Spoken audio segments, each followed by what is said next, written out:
Letra O do dicionário Vini. A letra O, a primeira palavra é odiar. Em hebraico, a palavra odiar é sani. Odiar, indispor-se com. Este verbo aparece no garídico, moabita, aramaico e árabe, ocorrendo em todos os períodos do hebraico e por volta de 145 vezes na Bíblia. O verbo sani representa uma emoção que varia de ódio intenso a mais fraca indisposição com alguém ou algo, e é usado para se referir a pessoas e coisas, inclusive ideias, palavras e objetos inanimados. O sentido forte da palavra simboliza a emoção do ciúme, e portanto sani é o sentimento que os irmãos de José experimentaram quando o pai deles preferiu José. Gênesis 37.4, Gênesis 37.11. Este ódio aumentou quando José relatou os sonhos que teve. Gênesis 37.8. Obviamente a palavra abrange emoção que varia de desdém amargo ao ódio aberto, pois em Gênesis 37:18 os irmãos tramaram a morte de José e obtiveram sua remoção de cena. Esta ênfase pode ser mais realçada pelo uso duplo da raiz. O pai de Dalila contou a Sansão, por certo dizia, em que de todo o aborrecias, literalmente odiando tu a odiaste. Juízes 15:2. Uso especial de sani é incoativo, indicando a iniciação da emoção. Amon a aborreceu, começou a odiá-la, com grandíssimo aborrecimento, porque maior era o aborrecimento com que a aborrecia, com que começou a odiá-la, do que o amor com que a amara, 2 Samuel 13:15. Esta ênfase aparece outra vez em Jeremias 12:8. Tornou-se a minha herança para mim, como o leão numa floresta levantou a sua voz contra mim. Por isso eu a aborreci, vim a odiá-la. Também Oséias 9:15. Em sentido mais fraco, sani significa indispor-se com algo ou alguém. Jetro aconselhou a Moisés que escolhesse homens que aborrecessem, se indispusessem com a avareza para serem juízes secundários sobre Israel. Êxodo 18:21.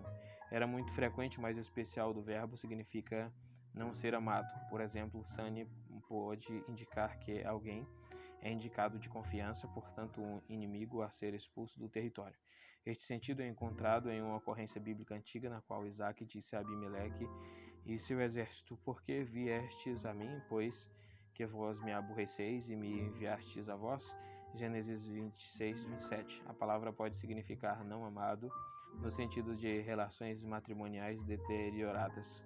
E o pai da moça dirá aos anciãos: eu dei minha filha por mulher a este homem, porém ele a aborreceu, ou seja, voltou-se contra ela. Deuteronômio 22:16. Esta acepção está especialmente clara em Ezequiel 23:28, onde o verbo está em sinônimo paralelo com apartado. Eis que eu te entreguei na mão dos que aborreces, na mão daqueles de quem se tinha apartado a tua alma.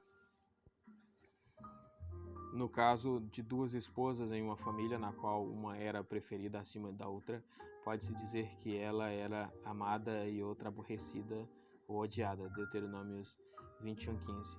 Esta ênfase acha-se em Gênesis 29:31.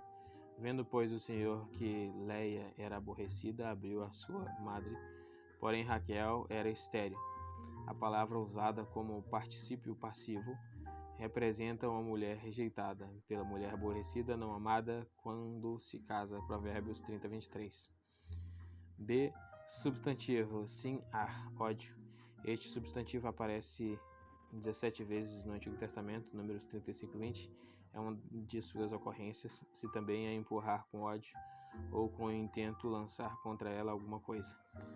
A palavra oferecer, do hebraico, é karab. Oferecer é chegar perto, aproximar. Esta palavra aparece em quase todos os ramos dos idiomas semíticos desde os tempos mais remotos e em todos os períodos. O hebraico também atesta o verbo em todos os períodos e por cerca de 295 vezes. Aparece 9 vezes no aramaico bíblico. Em geral, carab significa aproximar ou chegar perto de alguém ou de algo a parte de qualquer sentido de intimidade. Em Gênesis 12:11, primeira ocorrência bíblica, a palavra é usada para aludir à proximidade de espaço e a estar especialmente perto de algo. E aconteceu que, chegando ela para entrar no Egito, disse a Sarai, sua mulher. A palavra representa estar perto de algo ou de alguém que o sujeito vê. Êxodo 32:19 fala, Números 9:6 e até toca. Êxodo 36:2. O objeto ou pessoa em questão. Este verbo também é usado para se referir à proximidade temporal, no sentido de que algo está a ponto de acontecer. O termo carab é empregado para aludir à iminência de ocasiões alegres, como as festas religiosas. Guarda-te que não haja palavra de Belial no teu coração, dizendo: vai se aproximando o sétimo ano da remissão. Deuteronômio 15:9. A palavra também é usada para descrever a iminência de eventos pressentidos. Esaú disse no seu coração: chegar-se-ão os dias de luto do meu pai. Literalmente, meu pai logo morrerá. Gênesis 27:41.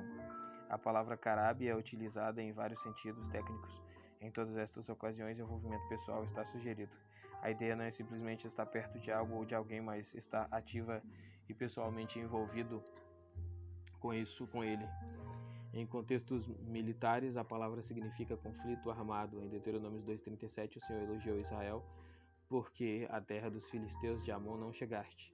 Contudo, em Deuteronômio 2:19, ele lhe permitiu chegar perto daquela terra, e chegarás até defronte dos filhos de Amon, não os molestes e com eles não contendas. A mais recente passagem, Deuteronômio 2:37, usa a palavra tecnicamente para aludir a cerrar em batalha. Israel não se aproximou da terra de Amon, eles não cerraram em batalha contra eles. Josué 8:5. Em algumas passagens, este sentido marcial não é imediatamente óbvio para o leitor casual, mas está todavia presente quando os malvados investiram contra mim para comerem as minhas carnes. Salmo 27:2. O Salmo 27:3 indica que um exército me cercasse, substância que este uso do verbo é cerrar em batalha. Salmo 91:10 e 119 e 150. O termo carab é usado tecnicamente para se referir a ter relações sexuais. Em Gênesis 20:4, antes de Abimeleque declarar sua inocência com respeito a Sara, lemos que ele ainda não se tinha chegado a ela. Deuteronômio 22:14, Isaías 8:3. Em outro uso técnico, a palavra representa cada passo que se dá para apresentar uma oferta e adorar a Deus.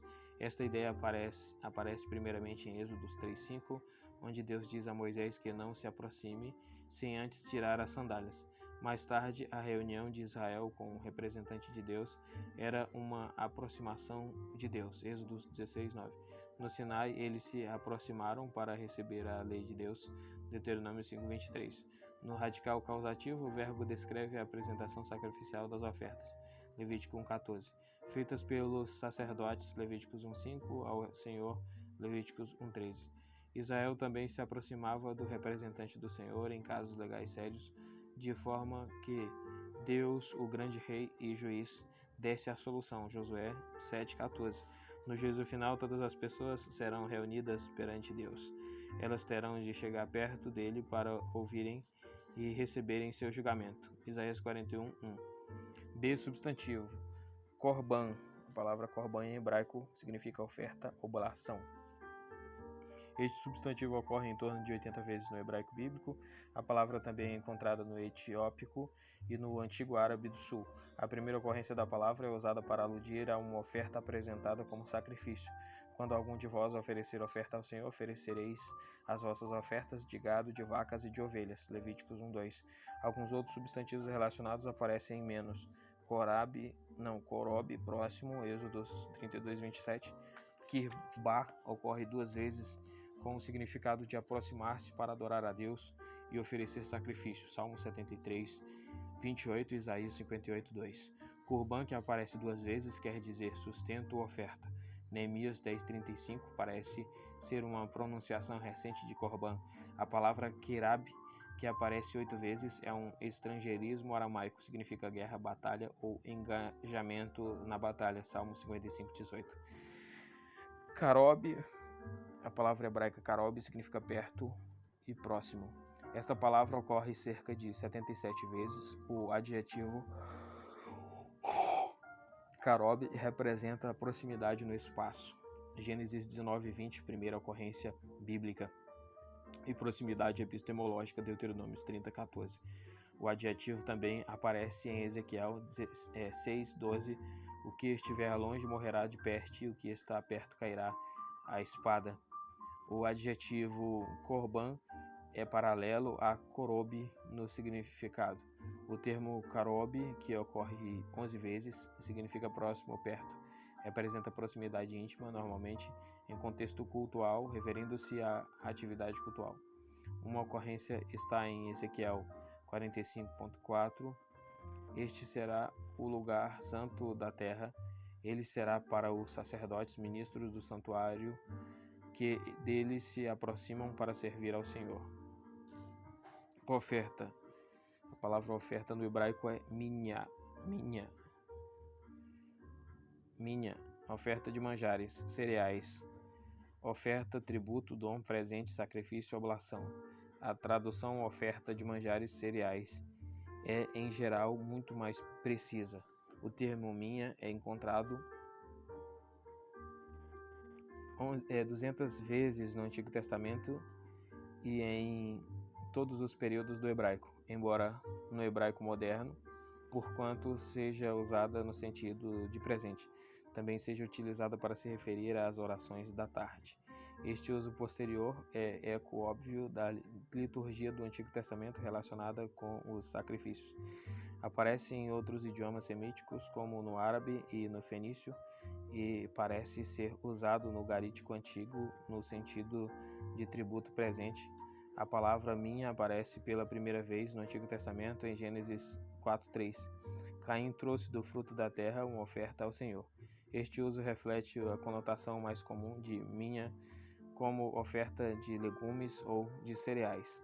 O vocábulo minha é empregado muitas vezes no Antigo Testamento para designar dom ou presente que é dado por uma pessoa a outra.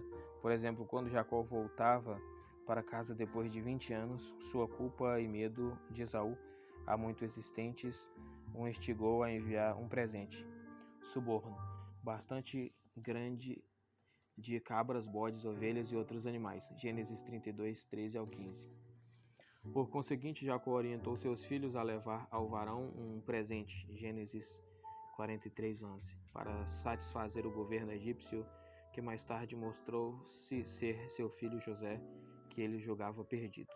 Todos os que tiveram notícia da grande sabedoria de Salomão lhe trouxeram um presente apropriado. 1 Reis 10:25, repetindo o ato anualmente. Com frequência, minha é usado no sentido de tributo pago a um rei ou suzerano. A entrega do tributo do povo de Israel ao rei de Moabe, feita pelo seu juiz libertador, tornou-se a ocasião para a libertação de Israel do controle moabita, quando Eude assassinou Eglon mediante uma manobra bastante astuta. Juízes 3:15 e 23. Anos depois, quando Davi conquistou os moabitas, eles se tornaram servos de Davi, trazendo presentes tributos. 2 Samuel 8:2. Oséias proclamou a Israel que seu deus touro pagão será levado à Síria como presente, tributo. Oséias 10:6. Outras passagens onde minha tem o significado de tributo são Salmo 72:10, 1 Reis 4:21 e 2 Reis 17:3 e 4. O termo minha é empregado para se referir a qualquer oferta ou presente feito a Deus, quer seja uma oferta de vegetais ou um sacrifício de sangue. A história de Caim e Abel ilustra de modo vívido este uso geral. Caim trouxe do fruto da terra uma oferta ao Senhor, e Abel também trouxe dos primogênitos de suas ovelhas e de sua gordura e Atentou o Senhor para Abel e para sua oferta, mas para Caim e para a sua oferta não atentou. Gênesis 4, do 3 ao 5. Sacrifícios de animais que foram indevidamente apropriados pelos malvados filhos de Eli chamavam-se tão somente de oferta do Senhor. 1 Samuel 17. 1 Samuel 2,17. Em cada caso, a oferta é tradução de minha. Uso comum de minha, sobretudo nos textos mais recentes do Antigo Testamento, diz respeito a ofertas de manjares, grãos cereais. Às vezes, referia-se à oferta de manjares cereais dos primeiros frutos de espigas verdes tostadas ao fogo. Levíticos 2,14. Em tais ofertas incluíam-se óleo e o líbano, que eram queimados com o grão.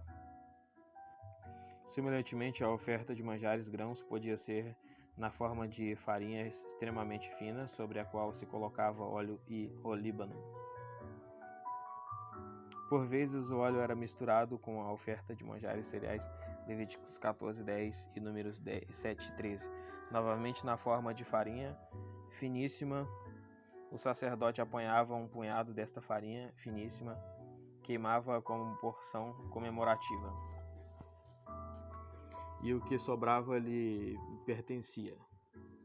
Levíticos 2, 9, 10. A oferta de manjares cereais era na forma de farinha fina, misturada com óleo, depois formada em bolos e assada ou numa panela ou numa sertã frigideira larga e rasa. Levíticos 2, 4.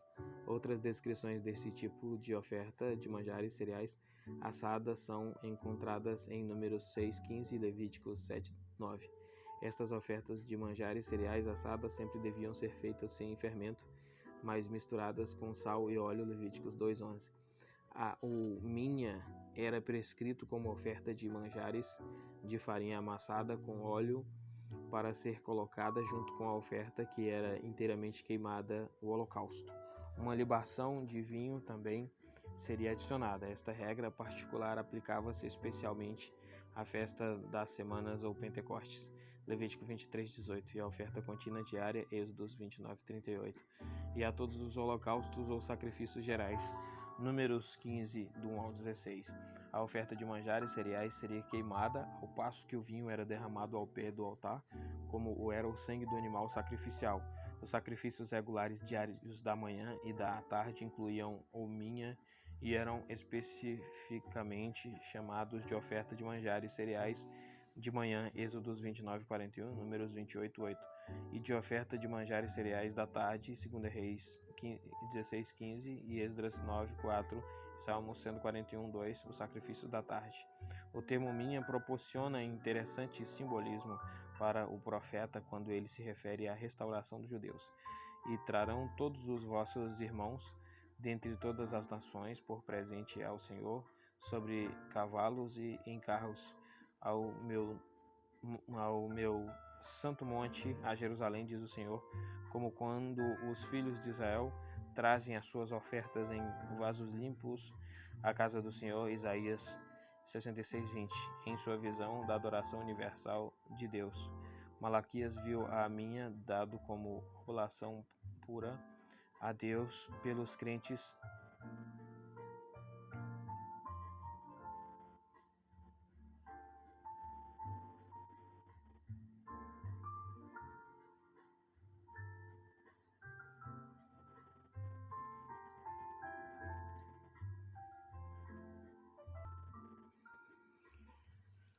O termo minha proporciona interessante simbolismo para o profeta quando ele se refere à restauração dos judeus. E trarão os vossos irmãos dentre todas as nações por presente ao Senhor, sobre cavalos e em carros, ao meu santo monte Jerusalém, diz o Senhor, como quando os filhos de Israel trazem suas ofertas em vasos limpos da casa do Senhor. Isaías 66:20.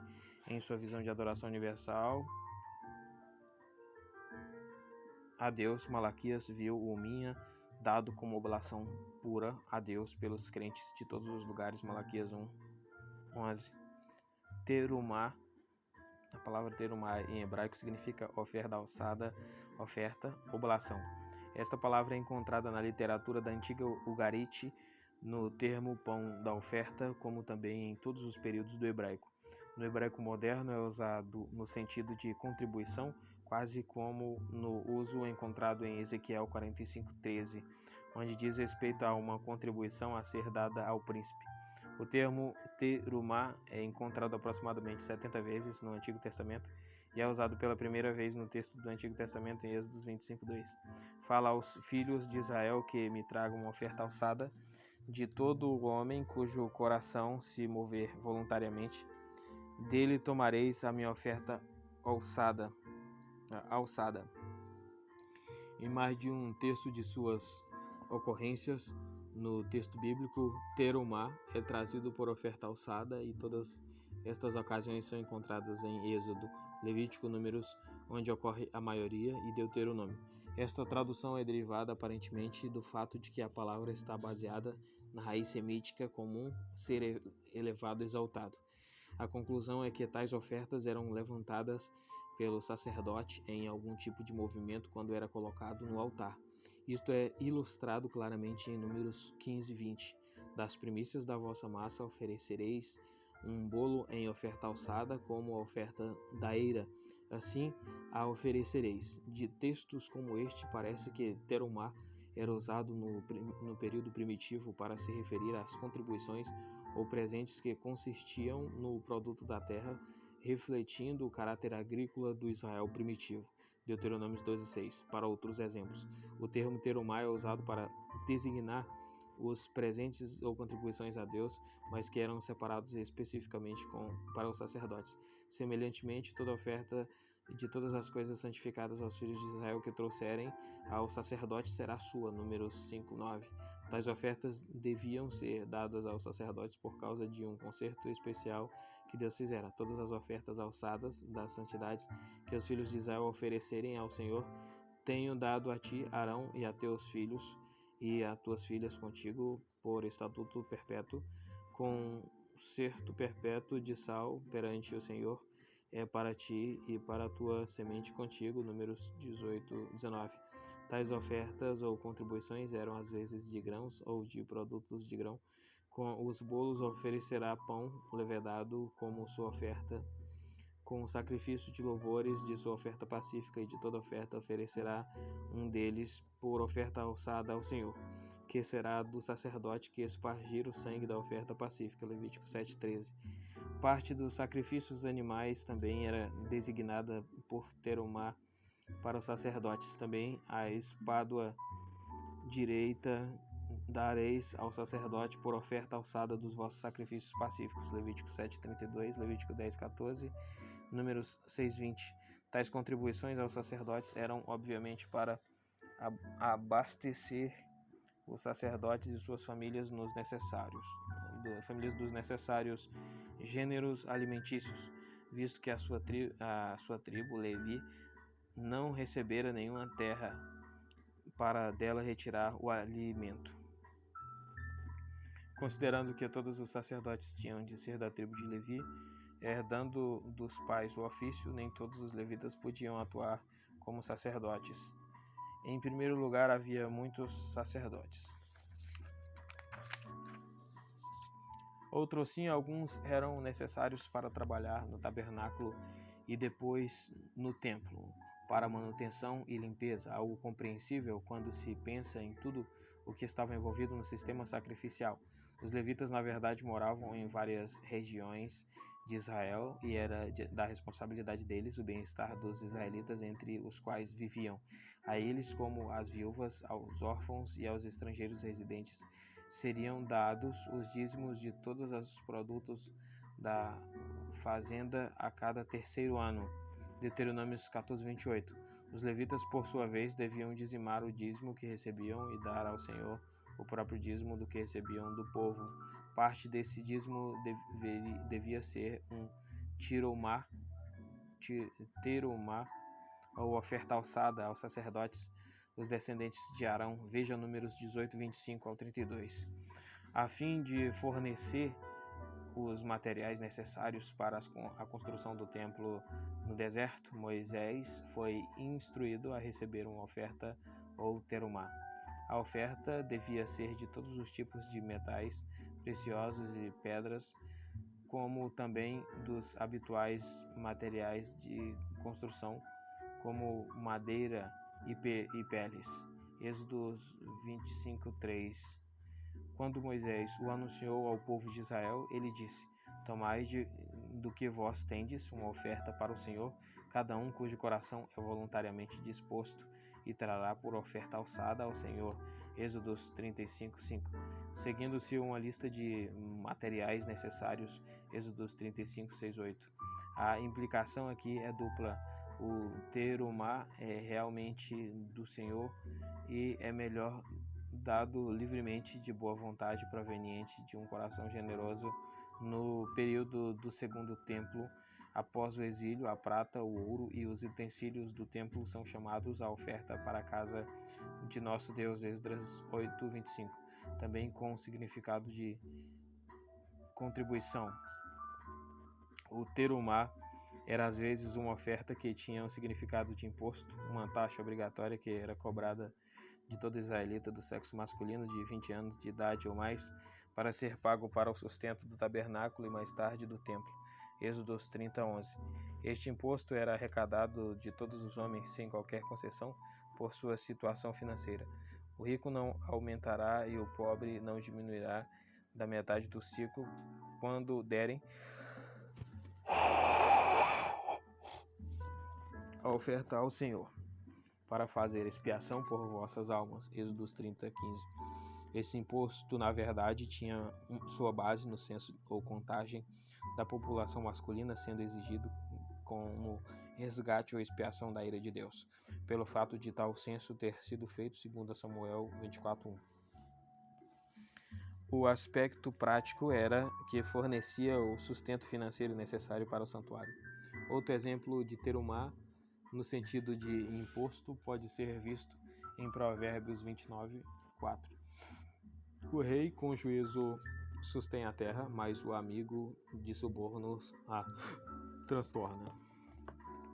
A pesada taxação de Salomão, que levou à divisão do reino, pode ser um caso em questão. 1 Reis 12. Uso muito diferente de terumá é encontrado em Ezequiel 45:1, onde se refere a uma oblação que era aquela porção de terra na qual o templo pós-exílio seria construído, como também as acomodações para os sacerdotes levitas. Esta área de terra é chamada a Santa Oferta. Ezequiel 48:20, a região sagrada Ara, visto que pertence a Deus, da mesma maneira que o terumá lhe era dado como sacrifício. Corban. A palavra em hebraico corban significa oferta, corban. Oferta, oblação, sacrifício. O termo corban é encontrado em vários idiomas semíticos e é derivado do verbo chegar, aproximar. É encontrado no acadiano antigo no sentido de presente, enquanto que uma forma do verbo é encontrada no garítico para se referir à oferta de um sacrifício, encontrado ao longo da história do hebraico. No hebraico recente ou moderno é usado no sentido de oferta e consagração. Na Septuaginta é traduzido por presente, enquanto que a raiz chegar, aproximar, é encontrada literalmente centenas de vezes no Antigo Testamento. O substantivo derivado, corban, só ocorre por volta de 80 vezes. Todas menos duas das ocorrências no Antigo Testamento são encontradas nos livros de Números e Levítico. As duas exceções estão em Ezequiel 20:28 e 40:43, livro que tem grande preocupação com o ritual. A palavra ocorre pela primeira vez em Levítico 1:2. O termo corban pode ser traduzido por aquilo que alguém leva, aproxima a Deus ou ao altar. Não causa surpresa, então, que a palavra seja usada como termo geral para todos os sacrifícios, quer de animais ou de verduras.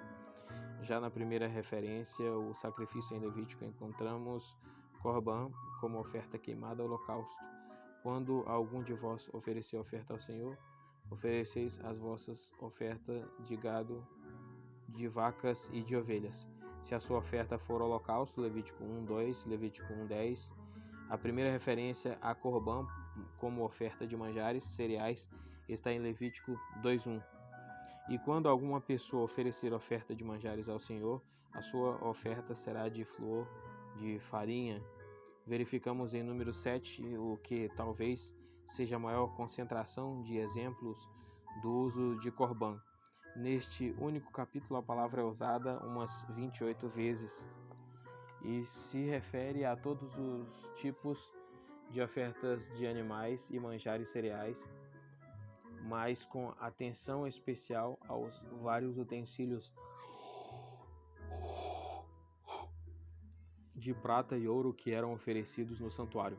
Por exemplo, a oferta de Eliabe foi um prato de prata do peso de 130 séculos, uma bacia de prata do peso de 70 séculos, outros cheios de flor de farinha amassada com azeite para a oferta de manjares, uma taça de 10 séculos de ouro cheia de incenso, um novilho, um carneiro, um cordeiro de um ano para holocausto. Números 7:25 ao 27.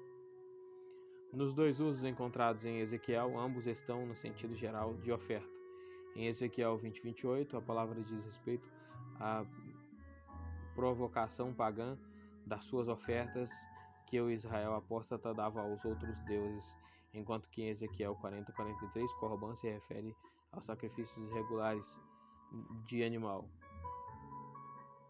Kurban, a palavra em hebraico kurban, oferta da lenha. O termo kurban está relacionado de perto com o carban e é encontrado em Neemias 10:34 e 13:31. Aqui se refere à oferta da lenha que seria fornecida para a queima dos sacrifícios no segundo templo. Sortes eram lançadas entre o povo, sacerdotes e levitas, para determinar quem traria a oferta da lenha e ao combustível nos tempos determinados ao longo do ano. Olá. Olá é holocausto, oferta queimada por inteiro. Esta palavra tem cognatos no aramaico antigo e bíblico. Ocorre em torno de 280 vezes no hebraico bíblico em todos os períodos. Em sua ocorrência bíblica, olá identifica um tipo de oferta apresentada a Deus, e edificou Noé um altar ao Senhor, e tomou de todo o animal limpo e de toda a ave limpa e ofereceu holocausto sobre o altar. Gênesis 8:20. Sua segunda acepção ocorre em Levíticos 1:4, onde representa a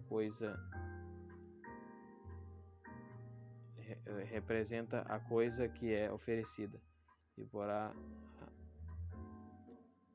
porá a sua mão sobre a cabeça do holocausto para que seja aceito por ele para a sua expiação. Esse tipo de oferta podia ser feito com bezerro, Levíticos 1:3 e 5, ovelha, cabra, Levíticos 1:10, ou ave, Levíticos 1:14. O oferecedor punha as mãos sobre a vítima sacrificial, transmitindo-lhe simbolicamente o seu pecado e culpa. Depois que matava o animal no lado do norte do altar, o sacerdote apanhava o sangue, o qual era apresentado perante o Senhor antes de ser aspergido ao redor do altar. Em se tratando de ave, o sacerdote lhe torcia o pescoço e deixava o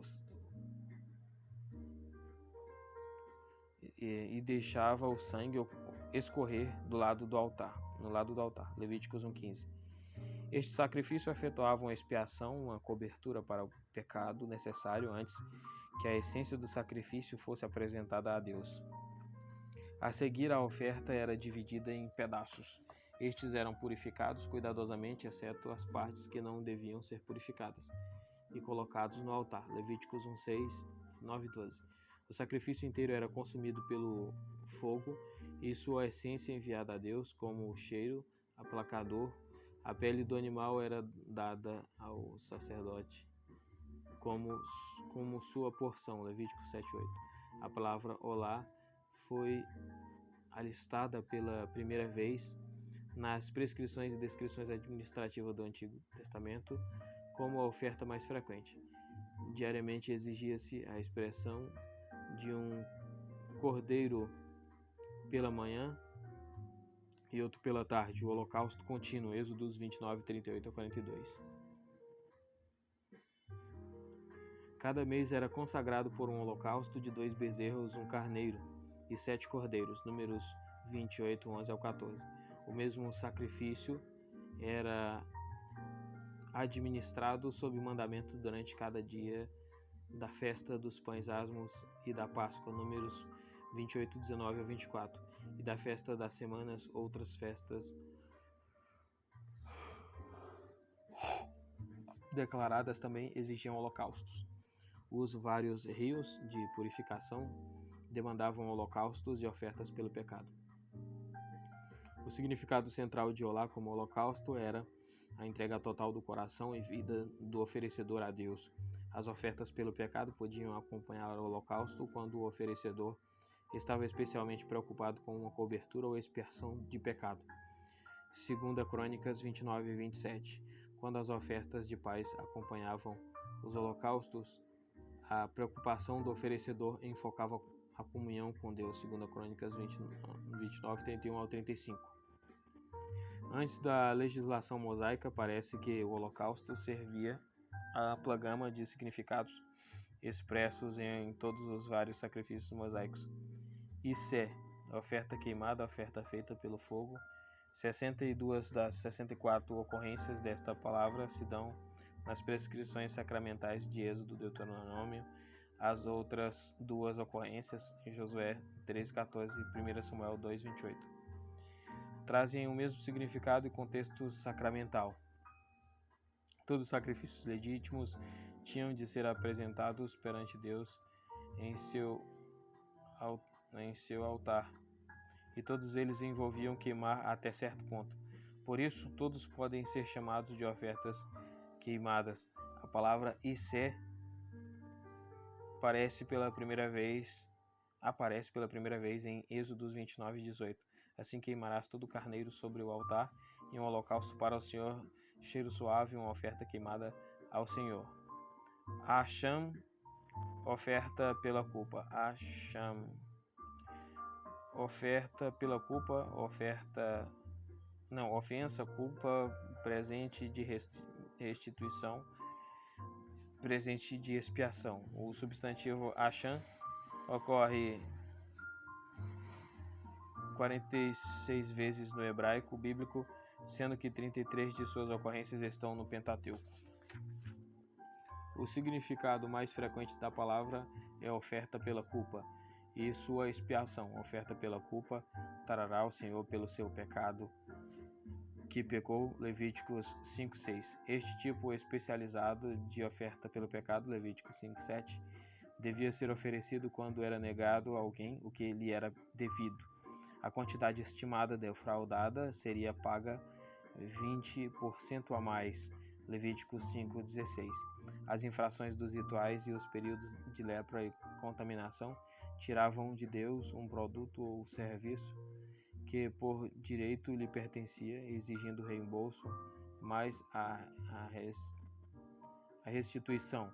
Toda violação dos direitos de propriedade requeria o pagamento da plena reparação e o preço da restituição, 20%, ao violado, como também a apresentação da oferta pela culpa a Deus, como o senhor de todos, ou seja, como um senhor feudal acima de todos.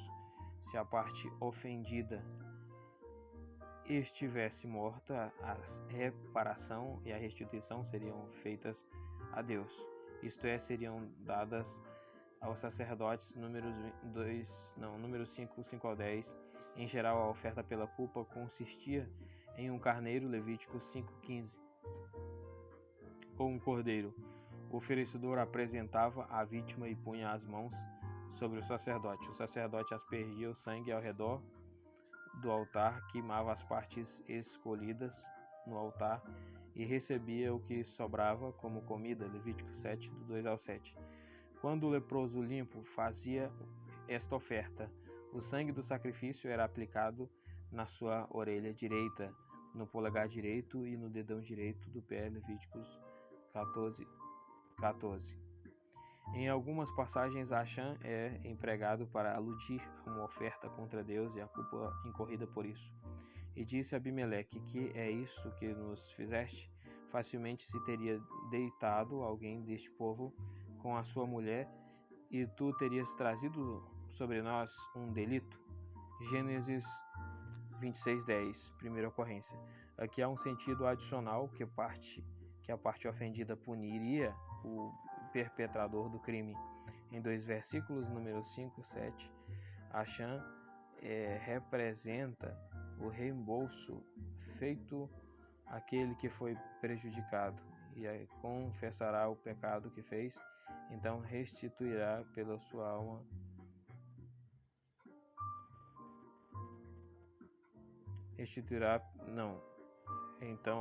Então restituirá pela culpa segundo a soma total, e lhe acrescentará o seu quinto, e o dará àquele contra quem se fez culpado. É isso. Mas se aquele homem não tiver resgatador a quem se restitua pela culpa, então a culpa que se restituir ao Senhor será do sacerdote, além do carneiro da expiação com que por ele fizer expiação. No hebraico, a palavra é o valor da coisa inicial tomada da parte ofendida, cujo valor lhe será devolvido, quer dizer sua reparação ou restituição. Esta ideia básica está ampliada de forma que a palavra venha a significar um presente feito a Deus para remover a culpa, 1 Samuel 6:3, ou expiar o pecado, Isaías 53:10, diferente das ofertas especificadas a serem apresentadas no altar. A palavra óleo no hebraico é shemen.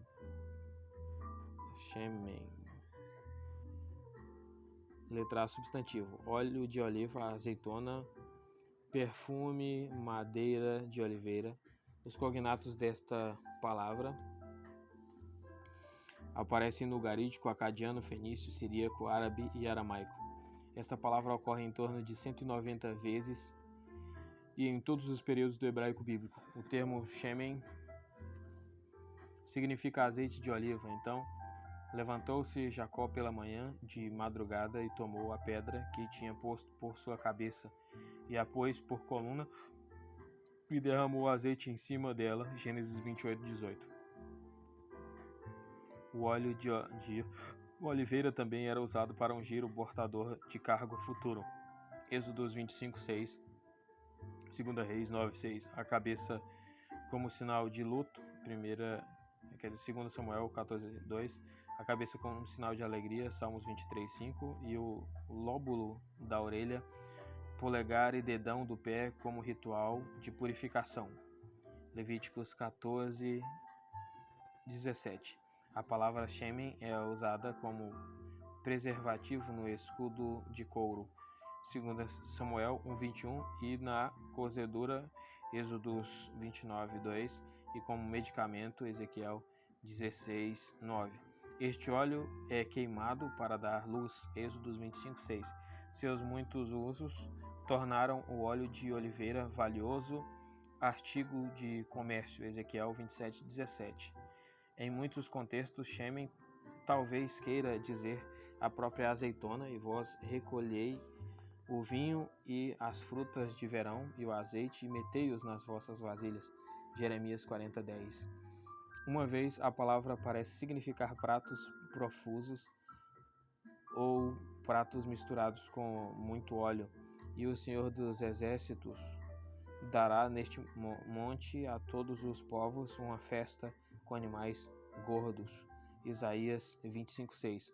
O termo shemen é um tipo de perfume ou azeite de oliva misturado com certos odores para fazer um perfume. Em passagens como Cantares 1:3, para cheirar são bons os teus unguentos, como unguento derramado é o teu nome.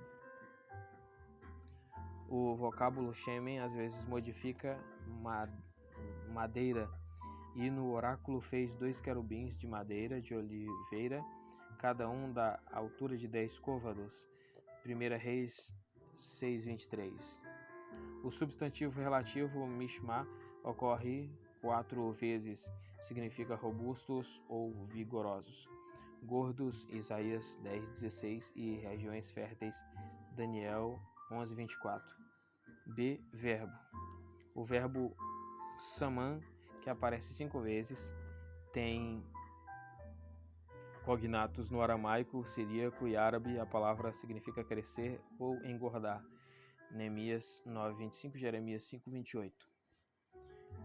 C. Adjetivo. O adjetivo samen, que ocorre 10 vezes nos cognatos ugaríticos, significa gordo. Ezequiel 34:16. Abundante no sentido de engordar.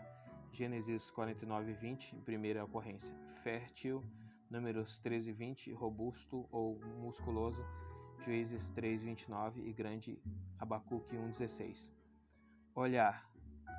A palavra olhar em hebraico é nabat. Significa olhar, considerar, ver. Este verbo é encontrado no hebraico antigo e moderno, ocorre aproximadamente 70 vezes no Antigo Testamento. O primeiro uso deste termo está em Gênesis 15:5, onde é usado no sentido de dar uma boa olhada. Quando Deus ordenou a Abraão: olhe agora para os céus e conta as estrelas, se as podes contar. Enquanto Nabate é usado para se referir ao aspecto físico. Êxodos 3:6. A palavra é usada em sentido figurado, com o significado de apreensão espiritual e interior. Deus fala a Samuel: não atentes para a sua aparência. 1 Samuel 16:7. Quando o profeta procurava um rei entre os filhos de Jessé, o sentido de considerar com perspicácia está expresso em Isaías 51:1. Olhai para a rocha de onde fostes cortados, olhai para Abraão. Prestar atenção parece ser o significado em Isaías 5:12. Não olham para a obra do Senhor. Olho. Agora olho é ain. Já vi outra palavra com esse nome também, ain. Ain